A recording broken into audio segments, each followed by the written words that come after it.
열매로 살아가다라는 제목으로 하나님 말씀 증거하도록 하겠습니다. 우리 모두는 열매 맺는 인생을 꿈꾸지요. 헛된 인생 살고 싶어하는 사람은 한 명도 없습니다. 모두가 주님 안에서 가치 있고 의미 있게 보람 있게 열매 맺으면서 살기를 원합니다. 우리 예수님도 제자들에게 열매 맺는 인생을 살라고 당부를 하십니다. 8절입니다. 같이 읽어볼까요? 8절 말씀 같이 읽습니다. 시작. 너희가 열매를 많이 맺으면 내 아버지께서 영광을 받으실 것이요 너희는 내 제자가 되리라. 아멘. 열매 맺는 인생, 우리도 원하고 예수님도 원하시는 삶입니다. 감사하게도 예수님은 너희가 열매를 알아서 잘 맺어야 돼 라고 명령만 하시는 것이 아니라 어떻게 하면 열매를 잘 맺을 수 있을지 구체적으로 그 방법을 오늘 본문을 통해서 제시해 주십니다. 어떻게 하면 열매 맺는 인생을 잘 살 수 있을까요? 첫 번째 한번 따라하겠습니다. 붙어야 산다. 붙어야 산다. 붙어야 살 수 있습니다. 자, 4절, 5절을 보시면 4절 제가 읽고 5절 여러분들이 한번 읽어볼죠. 4절, 5절이 오늘 말씀의 핵심입니다. 내 안에 거하라 나도 너희 안에 거하리라.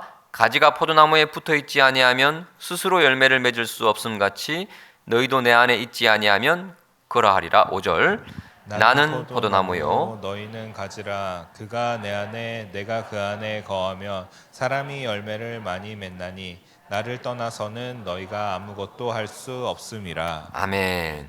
자, 예수님께서 스스로를 뭐라고 말씀하시죠? 5절에 나는 뭐라고요?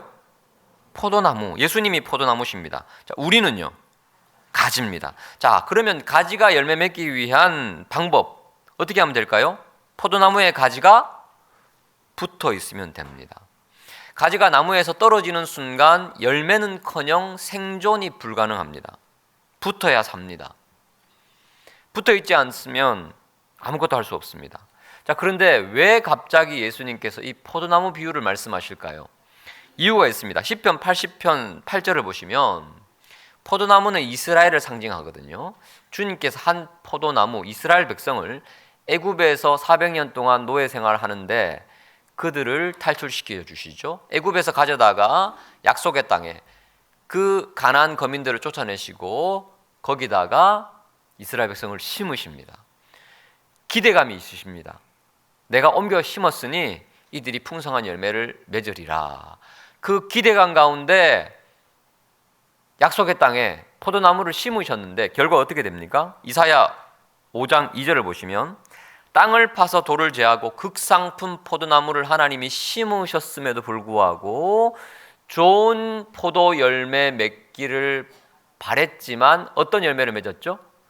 들포도 열매를 맺었습니다. 여기서 들포도는 원어상 썩은 열매라는 뜻입니다. 냄새나는 열매라는 뜻입니다. 겉으로는 멀쩡한 것 같은데 열매를 따서 먹어보니까 미간이 찌푸려집니다. 씁니다. 냄새가 역해서 뱉어낼 수밖에 없습니다. 그게 바로 이스라엘의 모습이라는 겁니다. 늘 실패하는 이스라엘. 그 실패의 자리에 예수님이 찾아오십니다. 내가 참 포도나무다. 그 실패의 자리에 예수님께서 찾아오셔서 이제 너희는 나에게 붙어 있기만 하면 된다라고 말씀하십니다. 하나님의 참 백성이 되어서 하나님께 영광 돌리는 진정한 열매를 맺을 수 있는 방법 하나입니다. 참 포도나무이신 예수님께 우리가 붙어 있는 겁니다. 그러면 삽니다. 그러면 잎이 납니다. 그러면 열매가 맺힙니다. 안타깝게도 자신을 포도나무라고 착각하는 사람들이 있습니다. 내 힘으로, 내 능력으로 열매를 얼마든지 낼 수 있어. 열심히 일합니다. 열심히 노력합니다. 열심히 성공을 향해서 달려갑니다. 열매를 맺은 듯 보입니다. 사람들도 추켜 세웁니다. 그런데 진짜 열매가 아닙니다. 들포도입니다. 그 열매로 하나님께 영광 돌릴 수 없습니다. 그 열매로 많은 사람들을 살릴 수 없습니다. 결국 그 열매가 나를 유익하게도 못합니다. 속는 겁니다. 거짓 열매입니다. 가짜 열매입니다. 진짜 열매, 하나님이 기대하시는, 하나님께 영광 돌리고 많은 사람들을 유익하게 하고 내 인생도 복되게 만드는 생명의 열매는 참 포도나무이신 예수님께 붙어 있을 때만 생산할 수 있는 겁니다. 먼저 내가 나무가 아니라 가지라는 사실을 인정하고 주님께 붙어 있을 때, 그때 열매를 맺을 수 있습니다. 6절을 보시면 가지 혼자서는 아무 의미가 없음을 가르쳐 주시죠. 사람이 내 안에 거하지 아니하면 가지처럼 밖에 버려져 마르나니 사람들이 그것을 모아다가 불에 던져 사르니라. 그저 마르고 비틀어진 메마른 마른 장작이 되어서 불에 던져질 수밖에 없는 운명이 될 수밖에 없다는 겁니다. 하지만 반대도 성립하죠. 이 메마른 가지가 참 포도나무이신 예수님께 붙기만 하면, 연결되기만 하면 어떻게 됩니까? 다시 거짓말처럼 그 진액이 가지로 전달이 됩니다. 살아납니다. 회복이 됩니다. 열매를 맺게 되는 거예요. 그래서 열매 맺기 위한 가장 먼저 필요한 조치는 우리가 가지임을 겸손히 인정하고 예수님만이 참 포도나무이심을 고백하고 예수님께 딱 붙어 있는 겁니다. 떨어지면 안 됩니다. 붙어 있을 때 우리의 존재 가치는 빛나고 그때 살게 되고 그때 숨쉬게 되고 그때 호흡하게 되고 그때 열매를 맺기 시작하는 겁니다. 자, 두 번째 우리가 기억해야 할 사실은 열매 맺기 위해서는 한번 따라하겠습니다. 깎여야 자란다. 깎여야 자란다. 깎여야지 자랍니다. 붙어야 살죠. 이게 시작입니다. 그 다음에는 자라나야 되잖아요. 깎여야지 자라납니다. 자, 1절을 보시면 농부가 등장하죠. 자, 농부가 누구라고 되어 있습니까? 네, 아버지. 성부 하나님께서 포도원 농부십니다. 하나님께서 하시는 작업이 있습니다. 이 포도원에서 어떤 일을 하시죠? 2절입니다. 가지치기 작업을 하세요. 무릇 내게 붙어 있어 열매를 맺지 아니하는 가지는 아버지께서 그것을 제거해 버리신대요. 자, 이 말씀 오해하시면 안 됩니다. 이것은 예수님 믿고 거듭난 신자가 삶이 참 열매를 제대로 못 맺으니까 너 구원 취소하고 제거해 버리신다는 그런 뜻 아닙니다. 이 말씀은 어떤 말씀이냐 하면 예수님 믿지 않는 사람이에요. 예수님을 끝까지 거부한 사람. 이 당시에는 가룟 유다였죠. 요한복음 13장 30절에서 이미 가룟 유다는 예수님이 내미시는 그 손을 외면하고 어둠을 향해서 갔죠. 이 가지는 결국 심판을 받습니다. 교회는 다니긴 하는데 종교 생활을 하는 것 같은데 예수님과 전혀 관계가 없습니다.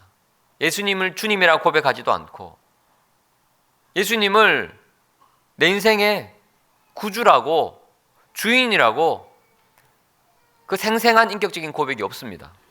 아무런 관심이 없습니다. 형식만 종교인 가룟 유다가 그랬죠. 예수님 주변에 늘 있긴 했지만 예수님과 관계가 없었습니다. 그 사람은 결국 생명을 잃고 맙니다. 그 얘기입니다. 자, 그런 가지치기, 첫 번째 가지치기가 있지만 그런 가지치기만 있는 게 아니라 자, 2절 중반부를 보십시오. 무릇 열매를 맺는 가지는, 열매 맺는 가지는 예수 믿는 가지예요. 붙어 있는 가지예요. 이 가지는 더 열매를 맺게 하려고 그것을 깨끗하게 하시느니라. 이 사람들이 3절입니다. 너희는 내가 일러준 말로 이미 깨끗하여졌으니. 제자들이죠. 11제자. 그리고 저와 여러분입니다. 예수님께 붙어있는, 예수님 믿는 가지는 이미 예수님의 말씀을 믿었기 때문에 예수님의 말씀을 통하여 이미 깨끗하여졌다. 구원 취소 없다. 걱정하지 마라. 하지만 깨끗한 가지가 되었기 때문에 더 깨끗해져야 된다라고 말씀하십니다. 왜냐하면 작은 열매가 아니라 큰 열매, 많은 열매, 풍성한 열매를 예수님은 우리를 통해서 맺기를 원하십니다. 예수님은 저와 여러분을 향한 엄청난 기대감을 가지고 계셔요. 이렇게 말씀하시는 겁니다. 사랑하는 아들아, 사랑하는 딸아, 너는 내 말을 통하여 이미 깨끗하게 되었다. 하지만 여기서 멈추면 안 된다. 너를 향한 엄청난 계획이 있다. 나는 기대하고 있어. 더 풍성한 열매를 너는 맺을 수 있을 거야. 그래서 나는 너를 더 깨끗하게 할 거야. 그런 의미입니다. 요한복음 10장 10절에 보시면 예수님께서 이 땅에 오신 이유가 나오죠. 내가 온 것은 첫 번째, 양으로 생명을 얻게 하고, 여기서 끝나지 않습니다. 두 번째 뭐죠? 더 풍성히 그 생명을 누리게 하기 위함입니다. 여기서 풍성하다라는 헬라어 페리소스는요, 정확하게 번역하자면 이겁니다. 필요 이상의 과한 것이라는 뜻이에요. 주님, 이거면 충분합니다. 아니야. 더 줄 거야. 더 넘치도록 부어줄 거야. 그래서 다윗이 뭐라고 고백했죠? 내 잔이 넘치나이다. 다윗만 살려주시는 게 아니라 그 은혜가 너무 커서 다윗 주변도 살려요. 온 이스라엘이 다윗 덕분에 복을 누리잖아요. 왜냐하면 잔이 흘러 넘치니까. 여러분 인생이 단순히 생명을 얻고 천국행 티켓 하나 딱 받는 것에서 그치는 것이 아니라 여러분의 인생을 복되게 할 뿐만 아니라 그 은혜가 흘러 넘쳐서 여러분 주변을 행복하게 하고 수많은 사람들을 주님께 돌아오게끔 만드는 풍성한 열매 맺는 인생 사시기를 축원합니다.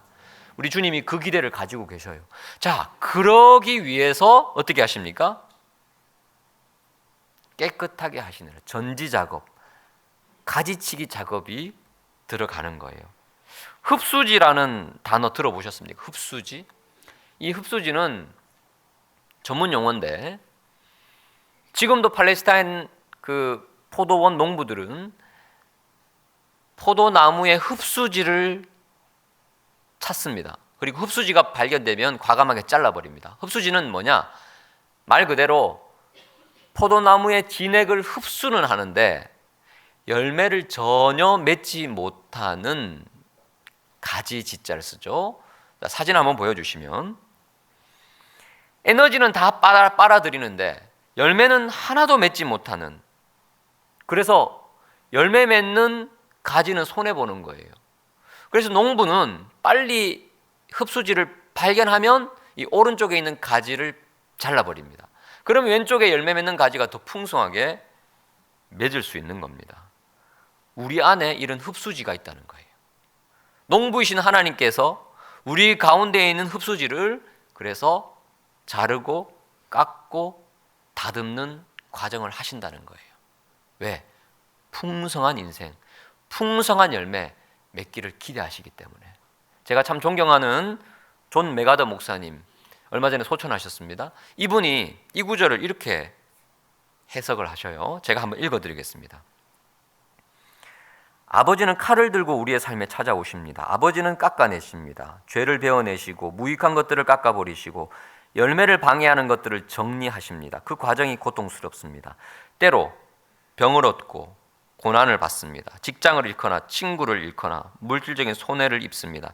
명성이 훼손되거나 비방을 당하거나 열심히 준비했던 일이 실패하거나 사랑하는 사람들로부터 어려움을 받게 될 때도 있습니다. 슬픔과 실망을 통과하며 감정적으로 혹은 육체적으로 매우 고통스러운 과정을 겪을 수 있습니다. 하지만 기억하십시오. 하나님은 고난을 허락하시고 그 고난을 통해서 우리를 다루십니다. 따라서 우리는 하나님 왜 하필 접니까? 라고 불평하는 대신 하나님 저를 더 많은 열매를 맺는 사람으로 만드시려고 작업해 주시니 감사합니다라고 고백해야 합니다. 이 가지치기는 하나님이 내 삶에 더 많은 열매를 맺게 하시려는 계획이기 때문입니다. 여러분 어떤 고난 가운데 있습니까? 어떤 어려움 가운데 있습니까? 쉽지 않지만 슬프고 힘들지만 하나님의 가지치기 이 과정을 잘 이겨내시기를 축복합니다. 히브리서 12장 1절 말씀, 11절 말씀. 무릇 징계가 당시에는 즐거워 보이지 않고 슬퍼 보이지만 후에 그로 말미암아 연단 받은 자들은 무엇을 맺죠? 의와 평강의 열매를 반드시 맺게 된다는 거예요. 하나님의 깎으심, 하나님의 가지치기 작업은 우리를 내치시기 위해서, 우리를 버리시기 위한 작업이 아닙니다. 우리를 향한 기대가 있기 때문에, 우리를 너무 사랑하시기 때문에 우리로 하여금 풍성한 열매를 맺기 위한 생명의 작업이라는 사실을 기억하셔야 돼요. 우리의 삶에 충분히 참 포도나무이신 예수님으로부터 오는 진액을 다 받아서 아름다운 열매를 맺어야 되는데 이것을 방해하는 흡수지들이 너무 많아요. 그래서 히브리서 12장 1절과 2절을 보시면 이렇게 얘기합니다. 모든 무거운 것과 얽매이기 쉬운 죄가 있다는 거예요. 그것을 빨리 벗어버려야지 우리 앞에 당한 경주를 잘 달릴 수 있다고.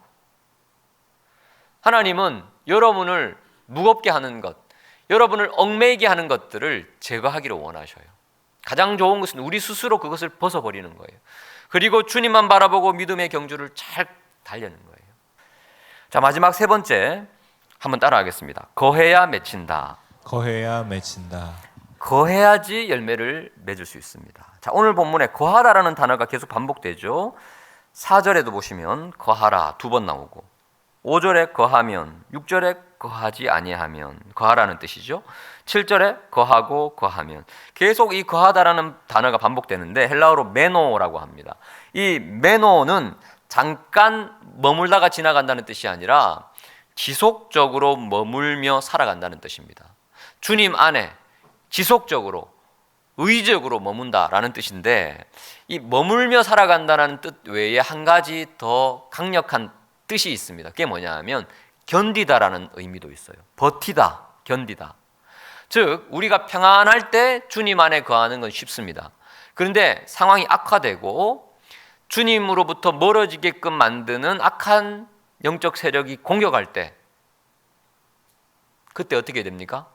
주님 안에 거하기를 견디고 버텨야 된다는 거예요. 능동적인 우리의 의지를 투영해야 된다는 겁니다. 주님 안에 거하겠습니다. 주님 안에 거하겠습니다. 주님 이런 상황 저런 상황이지만 내가 주님 안에 거하기를 애쓰겠습니다 라고 고백하고 버티고 견딜 때 비로소 열매가 더 많이 맺힐 수 있다는 겁니다. 앞서 제가 붙어야 산다고 말씀드렸습니다. 이것은 시작입니다. 은혜로 시작한 신앙생활, 그 은혜가 계속 유지될 수 있도록 이제는 견뎌야 돼요. 주님 안에 버티고 있어야 됩니다. 주님 안에 머물기 위해서 애를 써야 된다는 겁니다. 방법은요 7절에 있습니다. 자, 어떤 식으로 주님 안에 거하느냐? 너희가 내 안에 거하고, 거하는 방법이요 내 말이 너희 안에 거하면, 말씀이에요. 말씀을 펼치고 말씀을 묵상하고 말씀을 암송하고 말씀이 내 내면 가운데 충만히 거하면 무엇이든지 원하는 대로 구하라. 기도죠. 그 말씀으로 기도하라는 거예요. 말씀을 붙잡고 기도하라는 겁니다. 그리하면 이루리라. 8절 그러면 너희가 열매를 많이 맺게 되고 하나님이 영광 받으실 것이다. 여러분 기도로 말씀으로 주님 안에 거하는 훈련을 계속 하시기 바랍니다. 아침마다 QTL을 펼치시고요. 말씀을 흡수하십시오. 영혼에 저장을 해두십시오. 그리고 그 말씀을 가지고 기도하십시오. 주님 오늘 큐티 할 때 이렇게 말씀하셨죠. 도와주세요. 약속하셨잖아요. 주님께 기도하십시오. 그리고 금요일 집회 때 마음껏 부르짖으십시오. 말씀을 내면화해서 그 말씀 가운데 주님께 구하십시오. 무엇이든지 구하라. 그리하면 내가 이루니니 열매가 풍성하게 맺힐 것이다. 주님이 약속하셨어요. 하나님을 위해서 일하는 것과 하나님 안에서 일하는 것, 이 두 가지의 차이가 있습니다. 아주 민감한, 예민한 차이인데요. 둘 중에 뭐가 어려울까요? 하나님을 위해서 일하기가 어려울까요? 하나님 안에서 일하기가 어려울까요? 둘 다 어렵지만 하나님을 위해서 일하기도 쉽지 않지만 정말 어렵고 또 중요한 것은 하나님 안에서 일하기예요. 하나님을 위해서 일하는 것은 그냥 단순히 열심만 내면 됩니다. 하나님을 위해서 나 일한다라고 얘기하기는 사실 쉬워요. 그런데 그 가운데서 하나님 안에서 하나님의 뜻을 묻고 하나님과 동행하고 말씀으로 기도로 주님의 뜻 가운데서 주님을 위해서 일하는 것이 진짜 어렵습니다. 하나님 안에 거하는 것, 하나님과 보조를 맞춰서 하나님과 벗하며 내 안에 거하라, 이 말씀에 순종하며 주의 사명 감당하는 것 정말 어렵습니다. 어떤 분들은 뭔가 열심히 분주하게 하나님을 위해서 일하는 것 같아요. 그런데 열매가 하나도 없어요. 이유가 무엇입니까? 주님 안에 거하지 않았기 때문이에요. 근데 반대로 뭔가 분주하지 않은 것처럼 보이고 바쁘지 않은 것처럼 보이지만 주님 안에 거하는 사람은요, 결국 열매를 맺게 되어 있습니다. 주님 안에 거하면 열매가 자연스럽게 맺혀져요. 모세의 인생을 보면요, 모세만큼 풍성한 열매를 많이 맺은 사람이 어디에 또 있겠습니까? 200만 명이나 되는 그 이스라엘 백성들을 애굽에서 구출해서 홍해를 가르고 40년 광야를 잘 통과한 민족의 지도자, 풍성한 인생의 열매를 맺었죠. 그런데 그의 인생 초창기부터 살펴보면 40살에 40살에 자신감이 있었습니다. 내가 열매를 맺으리라.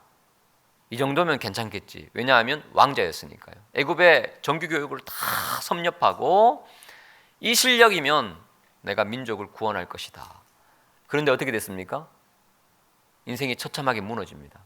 하나님은 그런 사람 사용하지 않으셨어요. 40년 동안 미디안 광야에서 혹독하게 훈련받습니다. 하나님이 깎으시죠. 가지치기 작업을 경험하면서 모세가 달라집니다. 80세가 되었을 때 하나님이 사용하겠다고 말씀하셨는데, 아니 모세는 못하겠다고, 주님 저는 그만한 실력이 없습니다, 능력이 없습니다라고 한 발 물러서죠. 그런데 아이러니하게도 그런 모세를 하나님이 사용하시는데 얼마나 귀하게 사용하시는지 모릅니다. 비결이 어디 있을까요? 모세의 실력, 모세의 능력, 모세의 스펙, 모세의 자신감이 아닙니다. 모세가 하나님 안에 거하는 법을 배우는 순간부터 그는 달라졌어요. 철저하게 순종했고, 철저하게 말씀 앞에 엎드렸고, 하나님과 동행했습니다. 출애굽기 33장 11절을 보시면 사람이 자기의 친구와 이야기함 같이 여호와께서는 모세와 대면하여 말씀하세요. 내가 너의 아내, 네가 내 아내. 하나님 안에 거하는 법을 배워가는 거예요. 출애굽기 34장 29절부터 보시면 모세는 자기가 여호와와 말하였으므로 말미암아 얼굴 피부에 광채가 나나 깨닫지 못했습니다. 이것이 너무 자연스러웠어요. 스스로는 모르지만 주변의 사람은 압니다. 아론과 온 이스라엘 자손이 모세를 볼 때 모세의 얼굴 피부에 광채가 납니다. 그에게 가까이 하기를 두려워해요. 자신은 모르나 옆에 있는 사람들은 그로부터 나오는 하나님의 영광, 하나님의 권위, 하나님의 에너지, 하나님의 생명력을 느낄 수 있습니다. 그러니까 그의 인생이 열매 맺는 인생이 될 수밖에 없는 겁니다. 저 안에 사랑하는 성도 여러분, 하나님 없이 하는 열심은 우리를 지치게 할 수밖에 없습니다. 하지만 하나님 안에 거하는 삶은 자연스럽게 열매 맺는 삶으로 이어질 수밖에 없어요. 하나님의 생명, 하나님의 능력, 하나님의 권위를 힘입어 주님과 동행함으로 풍성한 열매로 하나님께 영광 돌리는 저와 여러분 되시기를 축복합니다.